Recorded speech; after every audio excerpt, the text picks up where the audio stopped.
There's no correct answer for which accent is acceptable and which one isn't.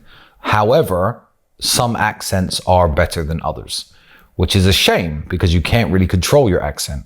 However, regardless of what your accent's like and what your speaking voice is like, you can always tell the intelligence behind somebody's accent, depending on the language they use, the vocabulary they use, the vernacular they use, the way they pause, the way that they take their time when putting thoughts together, the way they intonate their words. So I know very smart people who are Chinese, Nigerian, Indian, who do speak with their heavy accent. However, you know that there's a brain behind that accent. So if you're lucky enough to be born with a British or maybe an American accent and you're not using your voice to your full potential, it's one of those instances where you'll always get outpaced by somebody who's more obsessed than if you're born with natural talent. So if you're born with a BBC British accent, which I don't quite have, but I guess that would be the top rank of accents in the world, in my opinion.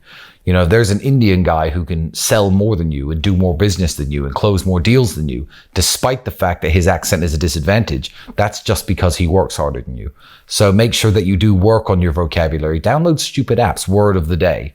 Read 20 new words a day and read what they mean, learn their definitions, try to include them into your everyday vocabulary. Yeah, you're really doing yourself a huge disservice if you don't try to maximize your speaking voice. The best way to cultivate your voice besides expanding your vocabulary, to me, would be reading out loud. Take a book that you like, or a book that isn't something very simple, no children's books, obviously, and read them out loud. It's an exercise that everyone used to have us doing in school. We probably don't understand why our teachers used to make us do this. However, the way that stories are written and the way that people speak in books and the way that sentences are put together, you can tell how it's supposed to be read.